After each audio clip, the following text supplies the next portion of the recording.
Bueno, muy buenos días. Especial agradecimiento a los organizadores de este evento. Esta ya me parece que es la tercera oportunidad que participo, además de la reunión que tuvimos el año pasado sobre conflicto comercial. Saludo al ministro de Hacienda también, a todos los asistentes. Veo que en estas reuniones de marzo, que son un poco de comienzo del año escolar, tenemos lleno completo.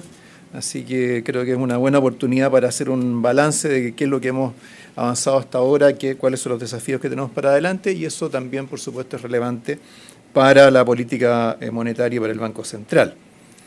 Entonces vamos a hablar algo sobre cómo se ha ido desarrollando el escenario externo, algunas perspectivas para la economía chilena y lo que, a mi entender, son desafíos para la política macroeconómica, especialmente para la política monetaria. En primer lugar, veamos en perspectiva lo que ha sido la evolución de la economía mundial en los últimos años. Vemos que después de la crisis financiera global, las economías desarrolladas atravesaron por un periodo de recuperación que alcanzó su pic en a fines del 2017, que como economía global nunca llegó a superar el promedio de crecimiento desde los años 2000 en adelante. Y que fue algo más acelerado para las economías avanzadas que para las economías emergentes, en buena medida por la evolución que ha tenido el crecimiento de China. En este periodo largo, el comercio exterior demoró en recuperarse más que la actividad, y su tasa de expansión ha sido menor que en el pasado. Eso, especialmente en el caso de las economías avanzadas, ha significado que incluso en los últimos indicadores, ese crecimiento de las exportaciones en particular se ha ido reduciendo prácticamente a cero. Por otro lado, la producción industrial tuvo una reactivación relativamente lenta en los países avanzados, y en Estados Unidos solo mostró un repunte más significativo después del paquete fiscal de 2017. En las economías emergentes, la dinámica de la producción industrial fue algo más estable. En buena medida, este proceso de recuperación, de crecimiento, ha tenido mucho que ver con la expansividad de la política monetaria en el mundo desarrollado. Esta fue clave por un lado, en controlar los efectos de la crisis financiera, mitigar su impacto, ponerle ciertos límites, y por otro lado conducir o ayudar a abrir camino para una recuperación en los años siguientes. En el caso de Japón, en la zona euro, hasta el día de hoy, la política monetaria sigue siendo altamente expansiva, con tasas de instancia monetaria negativas y una fuerte expansión de sus hojas de balance. En el caso de Japón, aún sigue el proceso de compra de activos, la eurozona lo está ya terminando. Estados Unidos comenzó a revertirlo, pero de manera relativamente gradual, lo mismo que la normalización de su tasa de instancia monetaria. Esto ha ocurrido en medio de una inflación que se ha mantenido contenida y que otorga espacios para la política monetaria. Es decir, pese a que hemos tenido un periodo relativamente largo de recuperación del crecimiento en la economía mundial y en el mundo desarrollado en particular, la inflación no ha tenido una expansión significativa. Al contrario, durante buena parte de este periodo ha estado por debajo de las metas de los bancos centrales, y eso es lo que ha permitido mantener estas políticas expansivas o una normalización bastante pausada, como ha ocurrido en el caso de Estados Unidos. ¿Qué es lo que ha ocurrido más recientemente, o cómo se proyecta la evolución de la actividad económica mundial hacia adelante? Lo mencionaba el ministro, ha habido en primer lugar correcciones en las proyecciones de crecimiento, correcciones de crecimiento que para los países, para las economías más avanzadas y para China, se ven para los próximos años más débiles que lo que fueron los años anteriores. Acá en esta gráfica vemos cómo han ido evolucionando las proyecciones de crecimiento para el 2018, 2019 y 2020.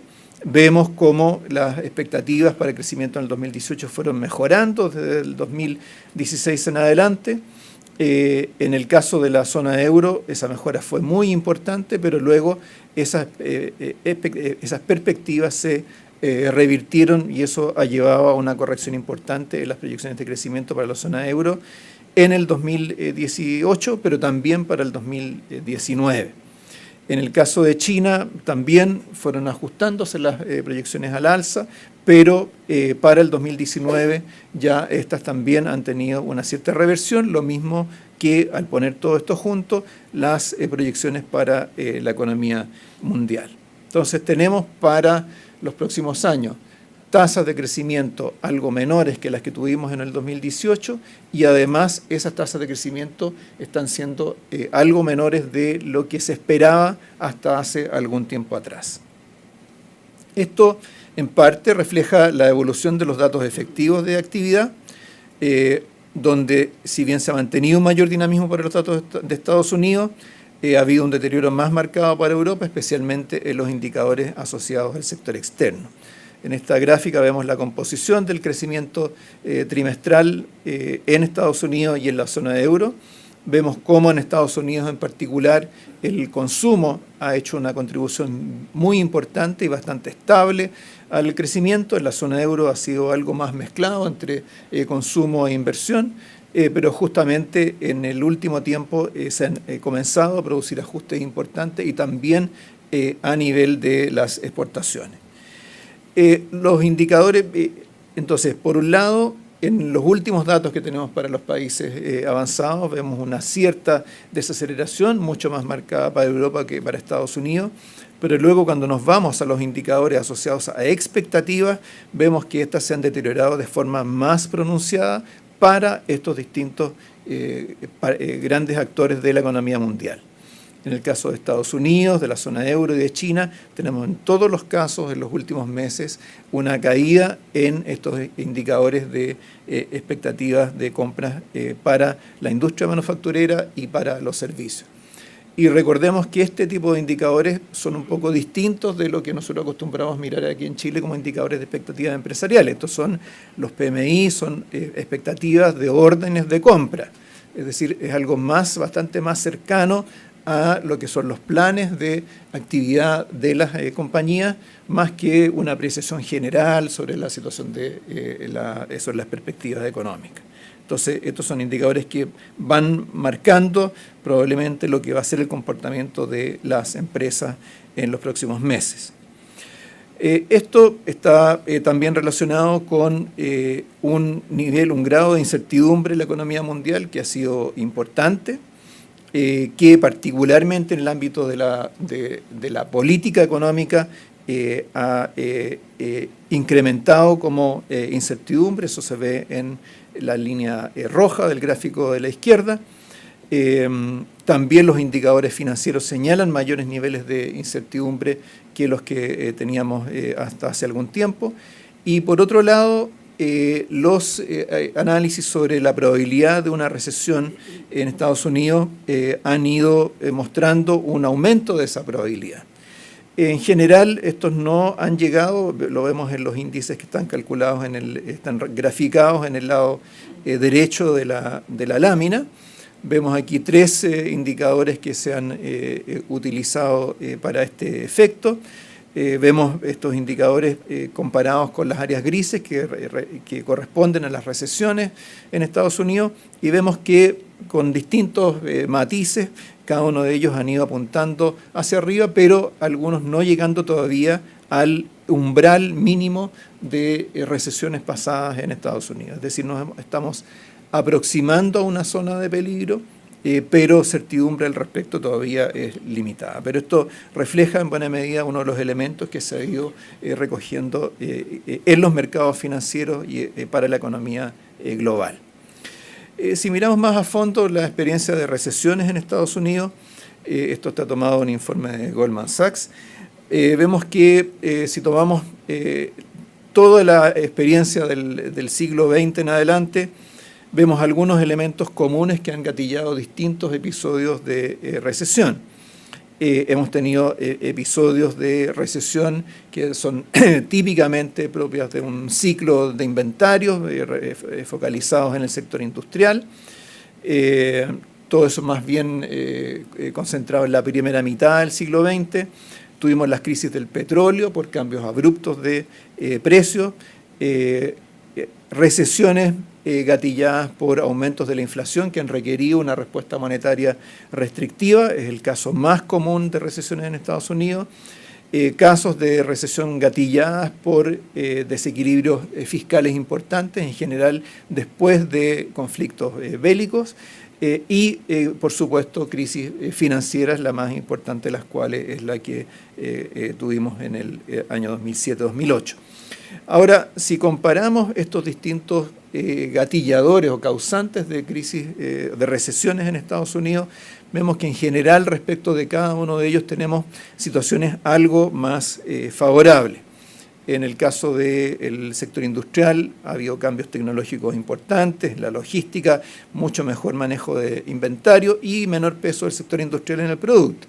En el caso del petróleo hay un grado de elasticidad de la oferta de petróleo muy significativo, especialmente por el desarrollo del shale oil en Estados Unidos, con mayor capacidad, por lo tanto, también de Estados Unidos, de la oferta norteamericana, de equilibrar los efectos macroeconómicos.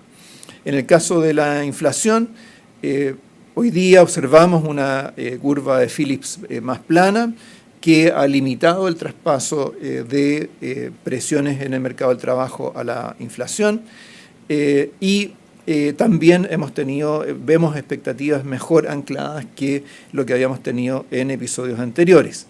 Las recesiones de origen fiscal, por otra parte, están asociadas en general a conflictos bélicos y las condiciones financieras, por último, hoy día son algo más favorables, bastante más favorables en perspectiva histórica.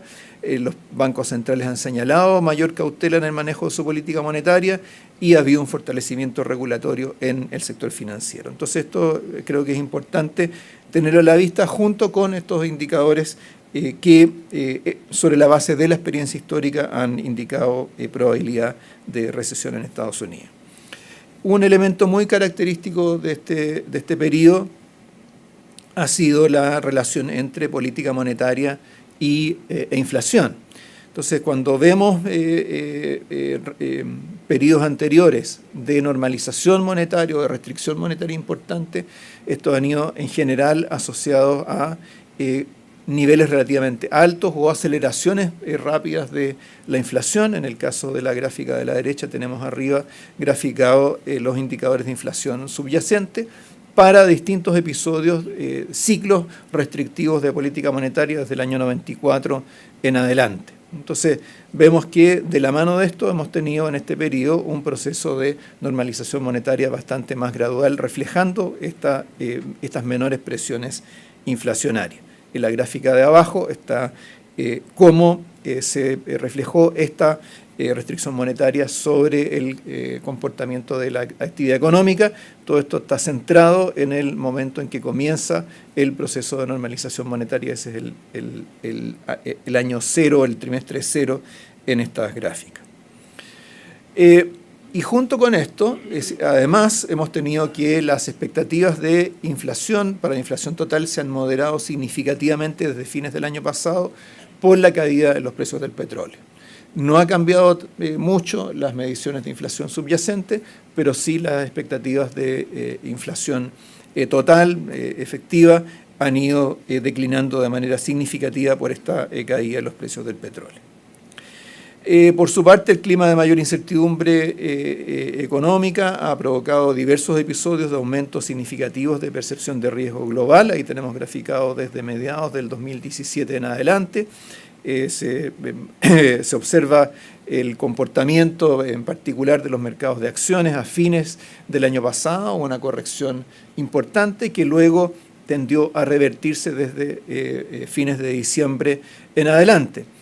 Eso fue acompañado como corrección por una baja en las tasas de interés esperadas a 10 años, pero lo que es interesante en esta comparación es que pese a la corrección al alza de los mercados de acciones, de los precios de acciones, las tasas de interés de largo plazo se quedaron en un nivel más bajo, en el nivel más bajo que alcanzaron hacia fines del año pasado, asociado a las señales de política monetaria en Estados Unidos. y esto se refleja en esta gráfica. Aquí vemos cómo han evolucionado las expectativas de mercado sobre las tasas de política monetaria en Estados Unidos y en la zona euro, y vemos entonces cómo desde comienzos del año pasado, que corresponde a la línea punteada verde, el mercado en primer lugar no le creyó mucho a la Fed los ajustes que haría durante el año. Finalmente esos ajustes se realizaron,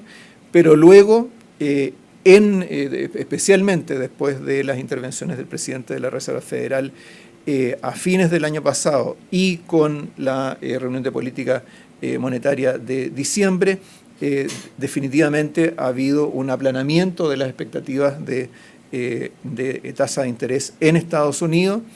Si bien los miembros de la Reserva Federal señalan 2 aumentos de tasa para este año, el mercado no espera ninguna e incluso espera una pequeña reducción en el futuro. Esto ha ido, en el caso de la zona euro, ha ido extendiendo el horizonte de mantención de las tasas de interés de política negativas que han primado hasta ahora. Y además, en el caso de Estados Unidos hay que mencionar también los mensajes relacionados con la normalización de la hoja de balance de la Reserva Federal y la posibilidad de que el proceso de reducción de la hoja de balance avance hasta un punto, no avance mucho más allá del punto que va a alcanzar en los próximos meses. Para esto, la Reserva Federal ha señalado que durante marzo va a entregar señales claras sobre cómo este proceso se va a desarrollar en el futuro. Entonces, estos son cambios importantes de señales de la orientación de la política monetaria en países avanzados que han sido recogidos rápidamente por los mercados. Ahora, si miramos en los últimos años, vemos que en general el mundo emergente ha experimentado volatilidad concentrada en episodios específicos, en el taper tantrum del 2013, los problemas en China a comienzos del 2016 y luego a fines del año pasado también, con reversiones de los flujos de capitales, pero lo que vemos es que especialmente en los últimos episodios esa reacción en los mercados emergentes, tanto a nivel de sus monedas como de flujos de capitales, no ha sido demasiado distinta de la que hubo en estos episodios puntuales en el pasado. Es decir, no ha habido un deterioro significativo, sistemático de las condiciones financieras para países emergentes, sino que más bien han sido episodios relativamente acotados. Entonces vemos ahí en la gráfica de la izquierda la evolución de los flujos de capitales, en la del medio la evolución de los premios por riesgo y en la de la derecha las bolsas, donde podemos comparar la situación de América Latina y en este caso, este último caso, en el caso de Chile también. Ahora, un cambio importante en la economía mundial en los últimos años, por supuesto, es el peso de China. Hoy día la economía, después de muchos años de crecimiento acelerado, hoy día el peso de la economía de China a nivel global es muy alto, es especialmente importante a nivel de la inversión, en la participación en el comercio, pero también cuando pensamos en la contribución de China al crecimiento global, vemos que esta se ha mantenido bastante constante pese a que el crecimiento de China ha ido desacelerándose. Esto lo que refleja es que hoy día China pesa más, por lo tanto cada punto de crecimiento de China es más importante a nivel global. Y por otra parte, al interior de la economía china vemos que la economía doméstica también pesa relativamente más. Ha ido aumentando el peso relativo del consumo y de la inversión doméstica. Por lo tanto, hoy día, cuando miramos la economía global, tenemos que pensar que nuestro referente no es necesariamente lo que crecía China hace 10 o 15 años atrás. Tenemos que mirarlo ponderado por el peso que tiene China actualmente, por lo tanto, cambios que parecerían relativamente menores comparado con esas cifras históricas. Hoy día son más importantes para la economía global y es más importante lo que pase con el manejo de la economía doméstica en China que lo que era en el pasado, donde ésta dependía mucho más del comercio exterior. Esto también se traduce en la influencia de China en los mercados en los mercados de materias primas y especialmente en los mercados de metales, que son los que nos importan a nosotros, y vemos en el caso de la gráfica de abajo a la derecha, por ejemplo, cómo el precio del cobre ha ido teniendo un grado creciente de correlación con los indicadores de actividad industrial en China. Ahora, esto lo tenemos, este análisis o esta ponderación del peso de China lo hacemos en un momento en que la economía de China, por supuesto, enfrenta varios riesgos y en particular está en el medio de este conflicto comercial con Estados Unidos. Eso se ha reflejado claramente en la evolución de del comercio entre Estados Unidos y China. Eso se refleja en la gráfica que está arriba. Vemos cómo las importaciones de productos norteamericanos a China han tenido una caída bastante drástica. Lo mismo ocurrió con las exportaciones de China a Estados Unidos. Y esto ha implicado una respuesta de política, medidas de estímulo en el ámbito fiscal y monetario que han sido relativamente importantes y que han ido adquiriendo creciente relevancia y se han ido acumulando en el tiempo. Es decir, desde prácticamente comienzos del año pasado ha habido una política fiscal que se ha ido haciendo más expansiva, con medidas orientadas a reducir impuestos. De hecho, el conjunto de medidas fiscales han tenido un énfasis fiscal en la dimensión tributaria quizás más importante de lo que hemos visto en el pasado, pero también algunas medidas destinadas a estimular la inversión en infraestructura. Del lado de la política monetaria, esta ha ido adquiriendo un sesgo más expansivo, fundamentalmente a través de cambios en los requerimientos de reserva y también a través de ciertas medidas que han tratado de ser más focalizadas en la canalización del crédito hacia empresas medianas y pequeñas. Recién hace 2 días atrás tuvimos además nuevos anuncios sobre esta materia, una reducción del IVA a productos industriales, nuevas medidas en términos de bonos para inversión en infraestructura por parte de los gobiernos locales, pero al mismo tiempo vemos en la configuración de estas medidas también un cierto cuidado y una cierta precaución respecto de los riesgos que se pueden generar en el ámbito financiero, dados los altos niveles de deuda con las que actualmente opera China. Y entonces, en este sentido, tenemos que pensar que a medida que aumentan las dosis de estímulos, hay, por supuesto, posibilidad de impactos positivos sobre la actividad en China, sobre el comercio exterior, sobre las materias primas, pero al mismo tiempo también tenemos que ponderar cuál es la efectividad que van teniendo para la economía local y los riesgos que se van generando. Entonces, vemos acá en esta gráfica, por ejemplo, cómo ha ido evolucionando el crecimiento del crédito. Vemos un crecimiento importante del crédito bancario. Parte de eso ha sido a costa de absorber crédito no bancario, que tuvo una expansión importante, especialmente en el 2016-2017. Pero vemos en el gráfico de la derecha que en la relación entre el crecimiento de M1 como agregado monetario y el PIB nominal ha ido perdiendo, por así decirlo, efectividad el impulso expansivo de la política monetaria. Entonces, por lo tanto, tenemos riesgos que son importantes por aumento de la deuda corporativa, acumulación de excesos de capacidad, particularmente por estímulos focalizados en la inversión, temas de sostenibilidad fiscal, de sostenibilidad ambiental, depreciación de la moneda, tema que es especialmente relevante a la luz del peso que le ha dado Estados Unidos en la relación comercial entre ambos países, posibilidades de pérdida de reservas y salida de capitales, temas que fueron especialmente preocupantes en China por el 2016.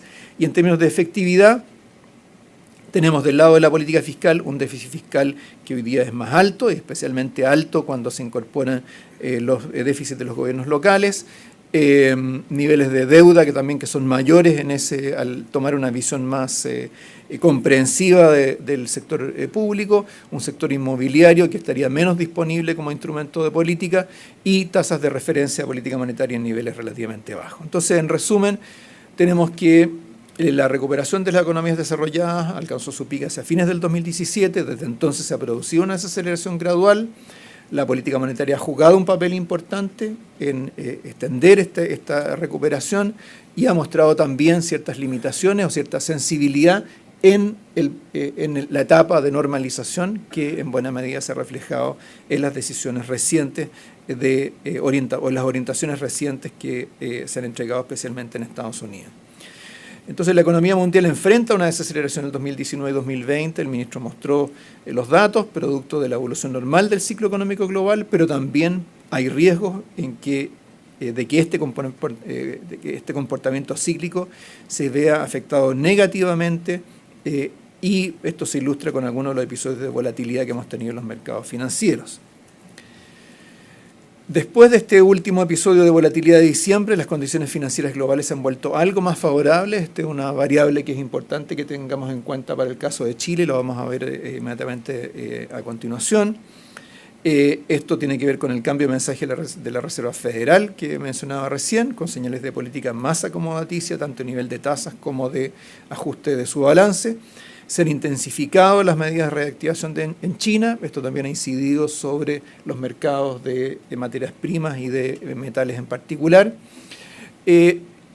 Todo lo cual, unido a un horizonte en el cual hay alternativas, comienza a acercarse instancias de definición sobre los principales conflictos geopolíticos, comerciales que han afectado, que han dominado la discusión pública, el conflicto comercial y el Brexit, ambos con horizontes de definición ahora en realidad durante este mes.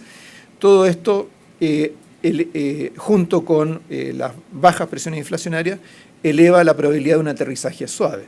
Pero aterrizaje suave es aterrizaje al fin y al cabo, y al mismo tiempo no se puede descartar del todo un escenario de ajuste brusco de precios financieros, especialmente a la luz del cambio de expectativas de los mercados. Hoy día las expectativas de los mercados, el cambio de expectativas después de las señales de la Reserva Federal han sido muy grandes y por lo tanto datos, indicadores, señales que apunten en la dirección contraria probablemente van a generar más ruido en los mercados financieros que lo que habría ocurrido antes.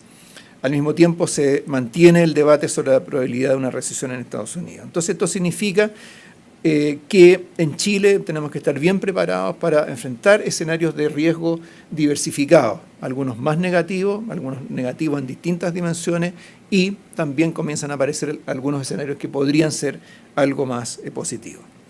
Entonces, ¿cómo vemos esto desde Chile y en particular con lo que ha sido el marco con el cual ha estado trabajando el Banco Central? En primer lugar, vemos que en lo que se refiere a las proyecciones de crecimiento, nosotros como Banco Central en general no hemos sido tan optimistas como otros analistas. En particular, respecto de la economía de Estados Unidos, para el 2019 nosotros nos hemos mantenido en los últimos 4 IPOM estimando un crecimiento del 2,3%. Vemos ahí en la gráfica de arriba a la izquierda como en el caso del Fondo Monetario, que son los rombos negros,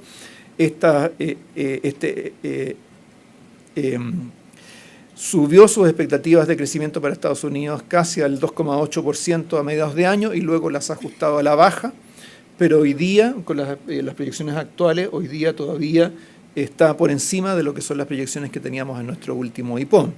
Algo similar ocurre con China.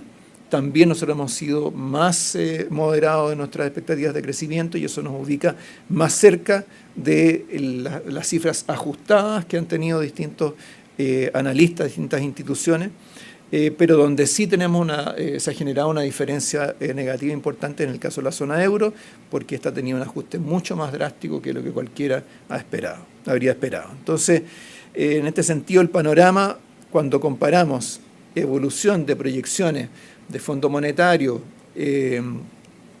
Consensus Forecast, Bloomberg, encuesta Bloomberg, etcétera, con los supuestos con los cuales ha trabajado el Banco Central, tenemos situaciones mixtas, algo más parecido a las expectativas actuales para Estados Unidos y China y un ajuste más importante que se va a requerir en el caso de la zona euro y posiblemente de algunos países de América Latina.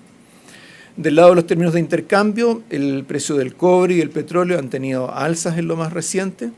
Eso lo vemos en la gráfica de la derecha. En la gráfica de la izquierda están los términos de intercambio tal como los proyectábamos en el IPOM pasado.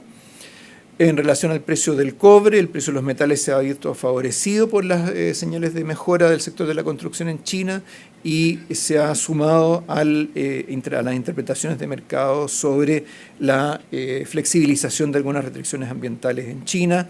Eso se ha reflejado en el comportamiento del sector inmobiliario, del sector manufacturero y, por lo tanto, ha repercutido en los precios del cobre.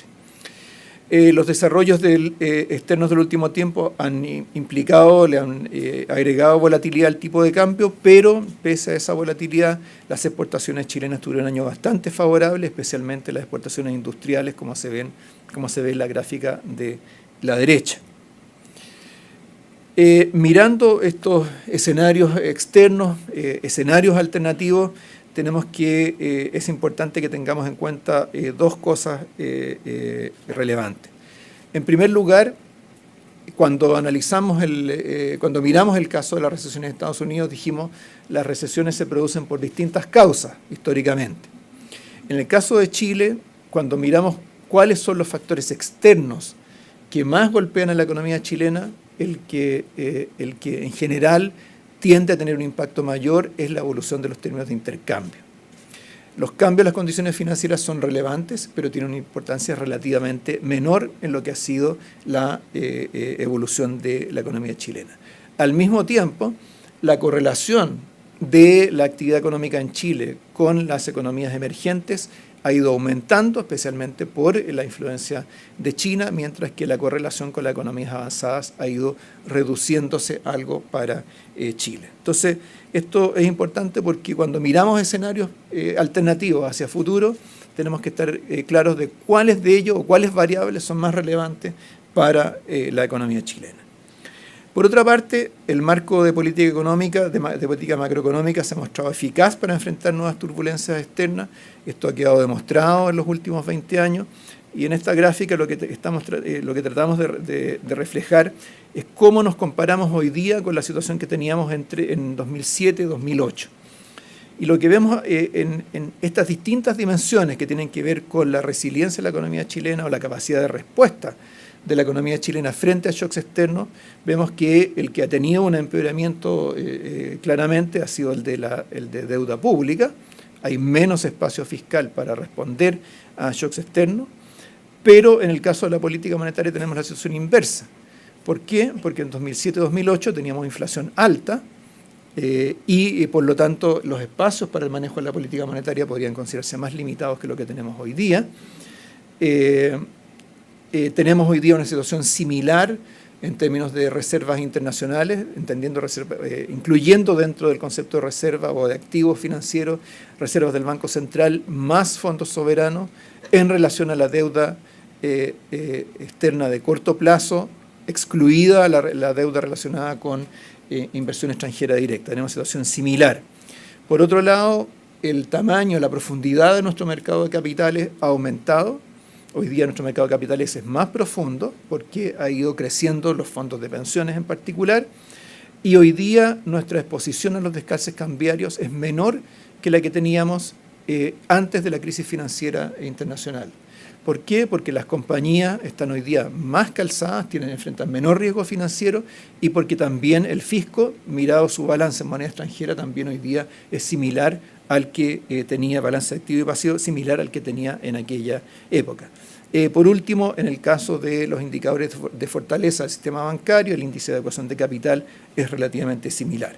Entonces, enfrentado a ese cuadro, es importante ver que si tenemos situaciones similares por el lado del sector financiero, algo peor por el lado de la política fiscal, vemos por otro lado que se ha ido avanzando en la recuperación de las holguras que se utilizaron en las etapas más bajas del siglo anterior. Tenemos en la gráfica de la izquierda cómo ha evolucionado el balance fiscal, las cifras fiscales las comentó recién el ministro, se ha sobrecumplido la meta que se tenía para el 2018 y hay una senda de consolidación comprometida hacia adelante que es importante. Y por otro lado, en términos de la implementación de la Ley General de Bancos, se ha acelerado el proceso de integración entre la Comisión de Mercado Financiero y la Superintendencia de Bancos, lo cual significa también que los plazos para completar la normativa para aplicar los nuevos requerimientos de capital y comenzar a implementarlos también se ha ido acortando. Entonces, en el fondo, en las áreas en las cuales hoy día podríamos tener una mayor debilidad son precisamente áreas sobre las cuales se ha estado actuando. Por el lado de la actividad, las cifras del cuarto trimestre y comienzos del 2019 dan cuenta de que la economía habría retomado un dinamismo mayor que el que se observó en septiembre. En septiembre, el tercer trimestre lo caracterizamos nosotros como una pausa dentro del proceso de recuperación. Esa interpretación creo que se ha ido validando con las cifras. Y eso incluye el IMASEC de enero. El IMASEC de enero, como bien se comentó, estuvo muy influido por la caída de la actividad minera, pero los sectores no mineros mantienen una velocidad de expansión positiva con un 3,1% de crecimiento. Entonces, si bien todavía vamos a tener problemas con la minería en febrero, es importante mirar también cuáles son estas tendencias más subyacentes que van marcando lo que puede ser la evolución de la actividad económica en el año. En buena medida, esta dinámica del crecimiento ha tenido que ver con el comportamiento de la inversión. Las perspectivas para la inversión han ido mejorando en los últimos trimestres. Vemos que los catastros de proyectos de inversión han ido agregando nuevos proyectos que en principio estuvieron muy concentrados en la minería, pero que a poco se han ido diversificando hacia otras áreas. Ese es un dato muy importante porque, por supuesto, el efecto multiplicador que tiene la inversión se acentúa si es que se extiende más allá de la minería. Las importaciones de bienes de capital se han mantenido creciendo de manera significativa durante todo el último año, cifras de crecimiento de 2 dígitos. Hoy día tenemos, incluso cuando miramos el comportamiento de las importaciones, creo que tenemos que, además, darnos cuenta que parte de esas importaciones de bienes de capital no están todavía activadas, que se van a ir incorporando en proyectos de inversión en el futuro próximo. Por su lado, las condiciones financieras internas siguen siendo favorables, el canal de crédito se ha fortalecido con incremento en las colocaciones comerciales y en la demanda por créditos de consumo y comerciales. Las tasas de interés se han mantenido en niveles favorables, reflejando la gradualidad del ajuste de la política monetaria y las señales de cautela en su conducción futura. Y, por último, tenemos un nuevo IPC que ha incorporado cambios en las ponderaciones de los distintos productos, ha hecho cambios en la lista de los productos incluidos, se han eliminado algunos, se han agregado otros, se han fusionado productos, ha habido cambios metodológicos en la medición de precio en algunas áreas, el uso de modelos hedónicos para vestuario calzado, para telefonía móvil, para pack de telecomunicaciones.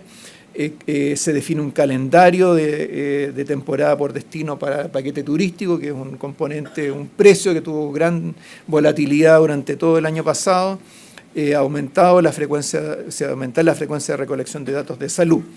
Entonces tenemos cambios metodológicos importantes, adecuados, oportunos, pero esto se ha reflejado en una diferencia a nivel de inflación respecto de lo que veníamos midiendo hasta entonces. Entonces, hoy día, si tomamos el IPC de referencia en su variación en 12 meses a diciembre, vemos que este se ubicó en 1,8% comparado con un 2,3% que tenía el de base 2013 y una expectativa de 2,5% siempre para el IPC SAE en el IPOM de diciembre. Esto ha influido sobre las expectativas de inflación, ha habido un ajuste de expectativas de inflación a la baja, especialmente después de la publicación del último IPC, y esto ha influido también en las expectativas de mercado sobre la evolución de la tasa de política monetaria. Entonces, frente a esto, ¿qué es lo que ha dicho el Consejo del Banco Central? Ha señalado que la reducción de las holguras de capacidad hace menos necesario un impulso monetario de la magnitud que veníamos aplicando desde mediados del 2017, pero al mismo tiempo hemos indicado que vamos a conducir este proceso de retiro con gradualidad y cautela. ¿Y esto en qué se traduce en particular el tema de cautela?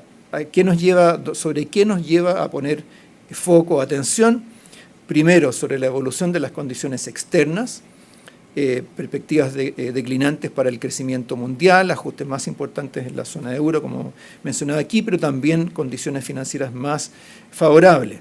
incertidumbre de política en países desarrollados, con la evolución de los conflictos comerciales y la evolución de la economía china, incorporando y considerando cuál es el impacto que podemos esperar de las políticas de estímulo en ese país. Es decir, primero, es importante traducir la cautela en un análisis en profundidad de la evolución de las condiciones externas que han tenido muchas novedades en los últimos meses.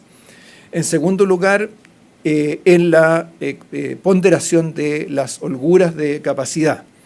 En particular, en el caso del mercado del trabajo, como sabemos, hemos tenido un shock del lado de la oferta, un shock positivo, pero que en términos de su traducción como holguras de capacidad es complejo de interpretar.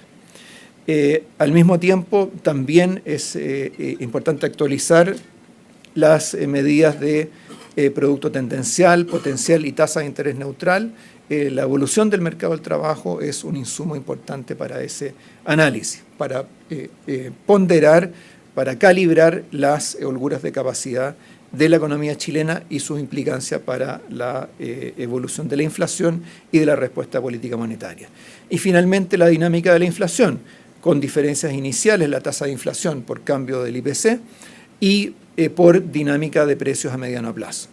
Entonces tenemos aquí tres áreas en las cuales tenemos novedades importantes en el sector externo, novedades importantes por el lado del mercado del trabajo o la manera en que leemos el mercado del trabajo, novedades importantes de la medición de la inflación, y estos van a ser temas importantes, por lo tanto, de atención en el IPOM de marzo.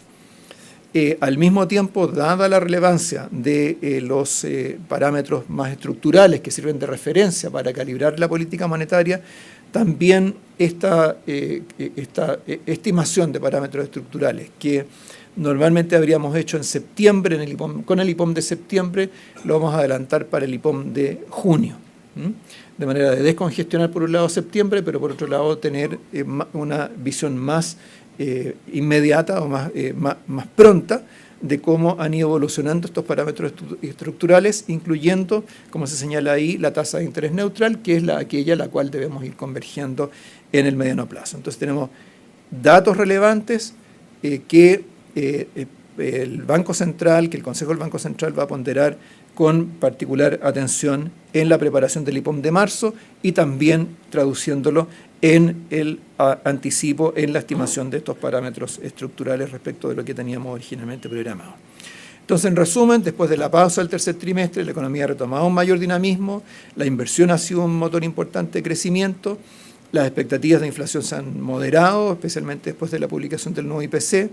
El sector externo todavía puede entregar algún impulso positivo de la economía, menor que en el pasado, pero, especialmente en la medida que los precios de materias primas y condiciones financieras siguen siendo favorables, pero los riesgos externos siguen siendo elevados y la dilatada permanencia de algunos de estos elementos fomenta una alta incertidumbre mundial.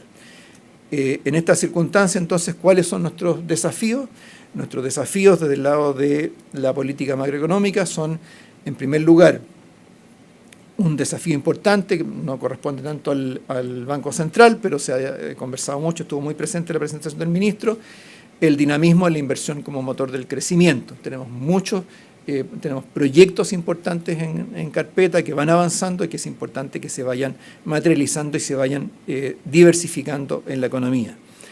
Ejercer cautela en la conducción de la política monetaria. Nosotros no estamos apurados por normalizar la política monetaria, queremos seguir un camino que sea consistente con lo que son las necesidades asociadas a la convergencia de la inflación en el mediano plazo a la meta de política. Fortalecer la resiliencia de la economía chilena, mencionaba dos buenos ejemplos de esto, y tener una disposición a responder a un eventual empeoramiento en las condiciones externas. Esos son 4 desafíos importantes, algunos de ellos recaen más especialmente en el Banco Central y vamos a estar y estamos plenamente comprometidos a responder a estos desafíos. Muchas gracias.